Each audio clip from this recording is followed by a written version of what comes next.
오늘 경기는 토트넘과 맨시티의 완벽한 1대1 대칭 싸움이었어요. 전술적으로 봤을 때. 이제 어떤 게 있었냐면 오늘 맨시티가 약간의 변화를 들고 나왔죠. 데브라이너와 베르나르도 실바를 선발해서 빼면서 앞선에 알바레스를 투입했거든요. 그래서 알바레스와 홀란드 약간 투톱처럼 활용이 됐는데 투톱으로 활용이 되지만 공격할 때는 알바레스가 약간 내려오면서 미드필더 싸움을 해주고 그리고 귄도안이 약간 올라오면서 역삼각형 미드필더 형태가 되는 전술이었어요. 그러니까 결과적으로 중원에 로드리, 알바레스 그리고 귄도안까지 역삼각형 미드필더 라인이 만들어지는 전형이었거든요. 근데 여기서 어떤 전술 변화가 있냐면 맨시티가 공격할 때 늘상 하는 플레이가 있죠. 오늘 그리고 특히나 왼쪽에 아케가 나왔기 때문에 아케가 나오는 날에는 맨시티가 자연스럽게 변형 3백을 씁니다. 오른쪽에 오늘 그 루이스가 나왔는데 리코 루이스가 공격할 때 중앙으로 들어오면서 미드필더 라인으로 들어오고 아케가 중앙으로 들어오면서 자연스럽게 3백이 만들어지죠. 그리고 이때 리코 루이스와 로드리가 미드필더 라인 앞에 있으니까 앞선에 있는 알바레스와 긴도안이 한 칸 올라갈 수 있어요. 이렇게 되는 순간 토트넘의 선수들과 맨시티의 선수들이 1대1로 대응이 되는 상태입니다. 홀란드와 다이어, 로메로와 귄도안, 알바레스와 벤데이비스, 좌우 윙백들이 마레스와 그릴리시 1대1로 붙어있고 중원의 리코 루이스와 로드리는 토트넘의 미드필더와 1대1, 손흥민, 쿨루셉스키, 케인은 맨시티의 3백과 1대1 완벽하게 대칭이 이루어지는 전형이었어요. 그래서 이 1대1 싸움이 발생하니까 계속해서 서로 1대1로 압박을 할 수가 있는 상황이었다는 거예요. 그러면 맨시티도 후방에서 빌드업할 때 토트넘이 1대1로 압박할 수 있고 반면에 토트넘도 후방에서 빌드업할 때 맨시티가 1대1로 압박을 할 수가 있는 전형이었죠. 그래서 오늘 경기 보시면요. 먼저 맨시티의 전형 리코 루이스가 중앙으로 들어오면서 로드리와 중앙 미드필더 라인을 형성하고 이때 최전방의 홀란드 알바레스와 긴도안이 올라오면서 순간적으로 3톱처럼 형성되는 이런 전형이 만들어집니다. 그러다 보니까 토트넘하고 맨시티하고 1대1 싸움을 할 수밖에 없는 전형이었어요. 근데 오늘 경기에서 맨시티의 약점은 뭐냐면 데브라이너와 베실바가 없다는 거였죠. 그래서 원래는 요 두 자리가 데브라이너와 베실바가 있어야 되는 자리였죠. 하프 스페이스 자리. 그리고 여기서 데브라이너와 베르나르도 실바의 역할은 중간에서 연결고리가 되면서 홀란드에게 볼을 공급하든 아니면 측면으로 뛰어들어가는 측면 공격수에게 볼을 공급하든 공격을 풀어주는 역할인데 아무래도 귄도안과 알바레스는 데브라이너와 베르나르도 실바보다 이렇게 유연하게 공격을 풀어나가는 모습에는 분명히 약점이 있을 수밖에 없었습니다. 이 장면 보시면 알바레스와 귄도안이 올라가 있잖아요. 근데 원래 여기가 데브라이너 혹은 베르나르도 실바가 위치하는 지역이죠. 근데 여기서 데브라이너와 베르나르도 실바가 아니니까 귄도안과 알바레스가 순간적으로 너무 투박할 때가 많았어요. 예를 들면 이런 장면.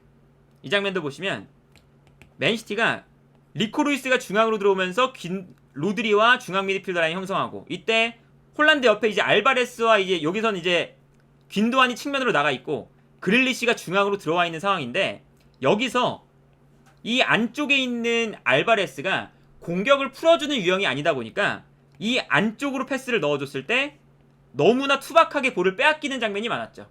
그러니까 오늘 경기는 전반전에 과르디올라가 약간 그 데브라이너와 베르나르도 실바를 선발 라인업에서 빼면서 공격에 약간 문제가 많았던 경기입니다. 그래서 오히려 전반전에 맨시티의 공격이 답답했고 반면에 토트넘이 아까 말씀드렸던 맨시티도 토트넘을 1대1로 압박할 수 있지만 이렇게 1대1 싸움을 거는 경기에서는 토트넘도 맨시티를 1대1로 압박할 수 있다. 특히나 토트넘의 3톱이 맨시티의 3백을 압박하고 그리고 중원에서는 리코 루이스가 중앙으로 들어올 때 리코 루이스와 로드리를 호이베르와 벤탄쿠르가 1대1로 압박한다는 거거든요. 맨시티가 이제 후방에서 빌드업을 전개하는데 앞쪽에 리코 루이스가 중앙으로 들어오면서 로드리와 중앙 미드필더 라인을 형성하고 있어요. 그런데 이때 보시면 케인이 아칸지, 쿨루셉스키가 아케, 손흥민이 여기서는 보이지 않지만 측면에 있는 스톤스를 압박하고 있고 1대1로 순간적으로 올라오면서 호이비에르가 리코 루이스, 벤탄쿠르가 로드리를 압박하는 전형이었습니다. 자연스럽게 1대1대1대1대1 완벽한 1대1 싸움이죠. 그러니까 토트넘도 오늘 경기에서 그냥 마냥 수비 라인을 내리지 않고 1대1 싸움에서 전방 압박을 꽤나 걸었던 경기였어요. 그래서 오늘 득점이 나올 때 이런 장면이 나오죠. 에데르송이 볼을 잡고 있는 상황에서 스톤스, 아칸지, 아케 이 3백을 손흥민, 케인, 쿨루셉스키 1대1로 압박하고 있습니다. 그리고 리코 루이스가 중앙으로 들어오면서 로드리와 함께 수비라인 앞에 위치할 때 벤탄쿠르와 호이비에르가 중원에서 이 선수들을 압박하고 있죠. 근데 여기서 에데르송이 패스를 줄 선수가 없으니까 사실은 이 뒤쪽에 귄도안이 자유롭게 있었거든요. 근데 귄도안을 못 보고 압박을 당하고 있는 로드리에게 패스를 해요. 이게 치명적인 실수였죠. 이 치명적인 실수가 나오니까 순간적으로 로드리가 볼을 받을 때 압박을 당하면서 볼을 빼앗겼고, 볼을 빼앗기니까 쿨루셉스키한테 볼이 흘러가면서 쿨루셉스키가 볼을 받아서 득점으로 연결시키는 장면을 볼 수가 있었습니다. 그러니까 이런 거 보면 오늘 경기에서 뭐 맨시티도 토트넘을 1대1로 압박할 수 있는 충분한 장면들이 많이 나왔지만 반대로 토트넘이 맨시티를 1대1로 압박하면서 득점을 만들어내는 장면도 나왔던 거예요. 그리고 이렇게 오히려 맨시티가 전반전에 경기를 주도했음에도 불구하고 실점을 하니까 성급하게 라인을 올리면서 첫 번째 실점을 하고 곧바로 두 번째 실점이 나오죠. 토트넘이 볼을 받자마자 앞쪽으로 걷어내고, 이때 맨시티가 라인이 너무 올라와 있다 보니까 순간적으로 뛰어들어가는 케인을 놓쳤고요. 그리고 여기서 볼이 전개되면서 케인이 측면으로 뛰어들어가는 쿨루셉스키에게 패스, 여기서 이제 역습이 전개가 되는 장면이었고, 이때 쿨루셉스키가 측면에서 볼을 받아서 침투하는 케인에게 좋은 패스를 넣어줬고, 여기서 케인이 어떻게든 볼을 살려서 끄집어낸 다음에 크로스, 맞고 나온 볼을 에메르송 로얄이 중앙으로 침투해서 득점, 이 장면이 나왔습니다. 그래서 전반전은 맨시티가 오늘 경기 데브라이너와 베실바를 선발에서 제외한 대가를 좀 치렀고 공격이 매우 답답했고, 반면에 이 답답한 공격이 제대로 먹혀 들어가지 않으니까 토트넘이 오히려 역습, 전방 압박을 통해서 2대0으로 달아나는 아주 좋은 결과를 만들어냈어요. 근데 전반전에는 이렇게 좋은 결과를 만들어냈지만 후반전 시작하자마자 토트넘이 맨시티에게 완전히 압도를 당합니다. 아까 말씀드렸던 게 뭐냐면 토트넘이 맨시티를 1대1로 압박할 수 있지만 맨시티도 토트넘을 1대1로 압박할 수 있다는 거죠. 당연하게도 오늘 1대1 싸움이었으니까. 그래서 토트넘이 후방에서 볼을 전개할 때 완전히 1대1 싸움이 계속 펼쳐집니다. 그리고 여기서는 뭐가 중요하냐면 최전방 공격수들 손흥민, 케인, 쿨루셉스키 요 3명의 공격수가 맨시티는 라인을 올릴 수밖에 없었어요. 두 골을 먼저 실점했기 때문에 라인을 매우 올리고 경기를 할 수밖에 없는데, 여기서 공격수들이 수비수와의 1대1 싸움에서 이기면 쿨루셉스키가 이기든 케인이 이기든 아니면 손흥민이 이기든 셋 중에 한 선수만 이기면 이 뒷공간이 완벽하게 열리는 상황이었습니다. 근데 오늘 경기에서 토트넘은 케인, 손흥민, 쿨루셉스키 이 3명의 선수가 맨시티의 3백 아케, 스톤스, 아칸지 3명의 3백에게 1대1 싸움에서 압도당하는 결과가 나왔죠. 그러면서 이런 장면이 나옵니다. 토트넘이 역습으로 나가는 것이 매우 힘들었어요. 맨시티가 1대1 싸움을 걸고 있죠, 완벽하게. 근데 여기서 앞쪽에 있는 쿨루셉스키에게 토트넘이 패스를 보내주는데 여기서 아칸지가 올라와서 1대1 싸움을 걸 때 여기서 쿨루셉스키가 아칸지의 압박을 벗어나지 못하니까 볼을 빼앗기면서 다시 맨시티의 볼이 됩니다. 이게 문제였거든요. 그러니까 오늘 경기는 후반전이 되자마자 맨시티가 확실하게 라인을 올리고 압박을 걸어버리니까 토트넘이 이 압박을 풀어나오는 걸 못했어요. 그리고 두 번째, 후반전에 토트넘이 전반전처럼 이제 압박을 거는데 압박을 걸었을 때 맨시티가 풀어나오기 시작합니다. 그러면서 어설프게 토트넘이 또 압박을 하러 올라왔다가 1대1 싸움에서 지면서 풀어나오는 순간 맨시티의 확실한 역습 찬스가 만들어집니다. 그래서 이런 장면이 나와요. 토트넘이 전방에서 분명히 압박을 하고 있거든요. 근데 순간적으로 맨시티가 풀어나올 때 측면에 있는 리코 루이스에게 공간이 나죠. 그래서 여기서 이제 어설픈 압박이 들어가면서 토트넘이 라인이 올라와 있는데 전방 압박에 실패를 해요. 실패를 하면서 순간적으로 리코 루이스가 볼을 끌고 올라갈 수 있는 여유로운 상황이 되죠. 너무 여유로운 상황이 됐고 여기서 측면으로 볼이 넘어가면서 페리시치와 마레스의 1대1 싸움이 되는데 오늘 경기의 포인트, 페리시치가 전반전에는 마레스를 잘 막았거든요. 분명히 후반전이 되자마자 마레스에게 정말 탈탈 털립니다. 그래서 요 1대1 싸움에서 전방 압박이 안 되면서 페리시치와 마레스의 1대1 싸움이 나왔고 이 1대1 상황에서 완벽하게 마레스가 페리시치를 돌파하면서 여기서 크로스 올라오고요. 크로스가 올라왔을 때 긴도안의 헤더 그리고 요리스의 선방이 나왔지만 뒤에 있었던 알바레스가 만회골을 만들어내는 모습을 볼 수가 있었습니다. 첫 번째 득점을 보시면 결국에 이것도 1대1 싸움에서 진 거예요. 어떤 1대1 싸움이냐? 전방 압박을 걸었는데 맨시티가 풀어나왔고 풀어나온 다음에 마레스와 페리시치의 1대1 싸움이었는데 여기서 또 져요. 여기서 이제 문제가 또 생긴 거죠. 그리고 두 번째 상황 보시면 후방에서 토트넘이 볼을 전개하는데 이 장면도 보시면 맨시티가 완벽하게 선수들을 한 명씩 마크를 하고 있어요. 그리고 여기서는 후방에서 전방으로 패스를 보내주는데 페리시치가 손흥민에게 볼을 넘겨주는 순간 여기서 페리시치와 손흥민의 또 엇박자가 나오죠. 페리시치는 중앙으로 패스했는데 손흥민은 전방으로 뛰어나가고 있어요. 그러다 보니까 여기서 문제가 생기는 거예요. 맨시티가 1대1로 압박을 걸었는데 이 1대1 압박을 벗어나지 못하니까 다시 맨시티의 볼이 되면서 맨시티가 여기서 공격권을 가져옵니다. 그리고 공격권을 가져오는 순간 마레스가 측면에서 로드리에게 패스 그리고 침투를 시도하는데 이때 순간적으로 페리시치가 마레스와의 1대1 싸움에서 또다시 패배를 해요. 물론 여기서 페리시치에게 변명을 하자면 순간적으로 리코 루이스와 마레스 두 명을 혼자 상대하는 상황이긴 했죠. 근데 여기서 마레스가 뛰어들어갈 때 페리시치가 마레스를 따라 들어가는데 이 공간으로 로드리가 패스를 보내주고 이때 마레스가 페리시치와의 공중볼 싸움에서 이기면서 중앙으로 패스 홀란드의 득점. 너무 무기력하게 실점을 해버렸거든요. 이 장면도 보시면 모두가 1대1 싸움에서 계속 지는 겁니다. 후방 빌드업에서는 맨시티의 압박을 받아서 토트넘이 볼을 빼앗기고 그리고 전방 압박을 할 때는 토트넘이 전방 압박을 걸다가 풀려 나오니까 순간적으로 수비가 무너지고 계속 이제 그런 장면이 반복이 됐던 거예요. 토트넘이 후반전에 들어서면서.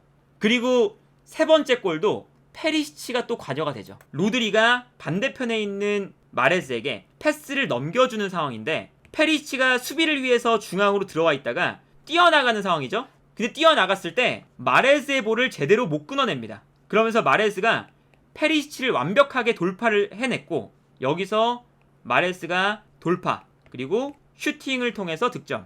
거의 각도가 없는 상태였지만 이게 굴절이 됐더라고요. 굴절이 되면서 득점이 또 나오는 장면까지. 이런 모습들을 보면 오늘 경기에서 토트넘이 약간 굴욕적인 경기입니다. 약간이 아니라 많이 굴욕적인 경기죠. 왜냐? 전반전에 2대0으로 끝났는데 후반전에 맨시티가 몇 분 만에 동점을 만들었냐면요. 51분 득점, 53분 득점, 63분 득점이에요. 첫 번째 골이 나오고 대략 10분 정도의 시간 안에 동점이 만들어졌습니다. 2대0으로 앞서고 있는 상황에서 순식간에 역전을 당했는데 역전을 당할 때 여러 가지 요인이 있겠지만 어쨌든 1대1 싸움에서 지면서 실점이 나왔거든요.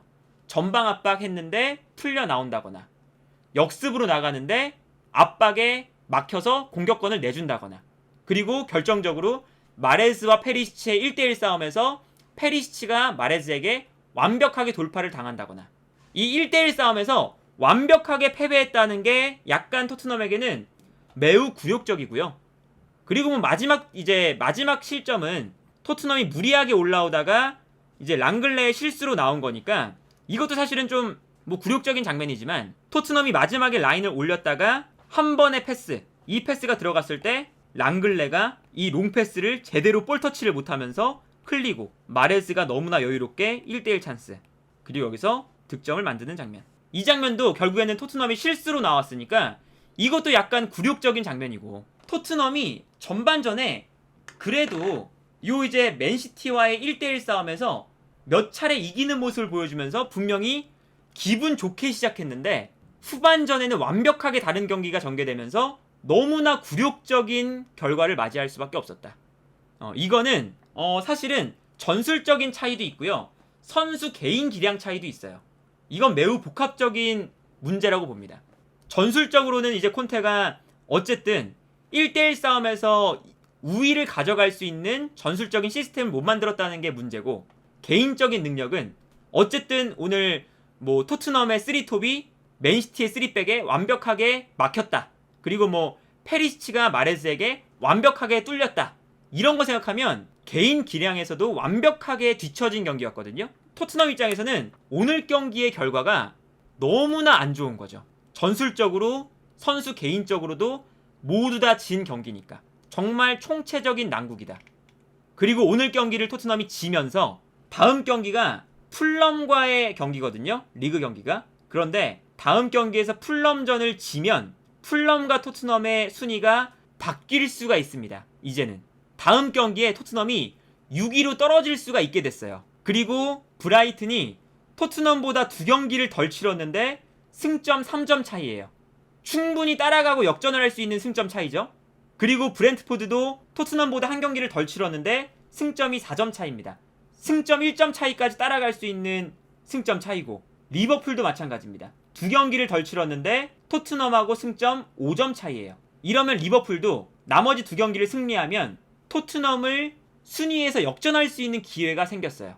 지금 이 뉴캐슬까지, 아스날, 맨시티, 맨유, 뉴캐슬, 이 밑쪽으로는 토트넘, 풀럼, 브라이튼, 브렌트포드, 리버풀, 뭐 넓게 가져가면 첼시까지 엄청나게 많은 팀들이 5위에서 한 10위권까지 따닥따닥 붙어있거든요. 근데 오늘 경기 토트넘이 져버리니까 이 순위 싸움에 정말 촉박한 상황이 되어버렸다. 그래서 오늘 경기는 아마 토트넘에게도 순위 싸움에 매우 치명적인 결과가 아니었나 싶고요. 이게 비상인 게 진짜 너무 안 좋아요. 월드컵 끝나고 리그에서 1승 1무 3패입니다. 6경기에서 1승 1무 3패를 기록하고 있어요. 정말 이제 오늘 경기도 보시면 전술 문제, 선수의 개인 기량 문제, 뭐 어느 하나 반전의 분위기도 못 만들어내고 흐름 자체가 너무 암울한 상황이거든요. 6경기 동안 1승을 했으니까. 근데 1승을 했는데 어쨌든 뭐 질 때 지더라도 반전의 분위기는 만들어 놓고 지면은 모르겠는데 그런 반전의 요소조차 없습니다 지금. 그래서 이거 지금 토트넘이 오늘 경기 지면서 정말 분위기가 안 좋아졌다. 심지어 다음 경기 상승세인 풀럼이고요. 그 다음 리그 경기가 다시 맨시티입니다. 이번 경기가 전반기에 미뤄졌던 경기가 오늘 치러진 거고, 다다음 주에 또 맨시티와 경기를 해야 돼요. 어려운 일정만 남았어요. 심지어 토트넘이 정말 지금 분위기가 어렵다. 분위기가 참 어려워졌다.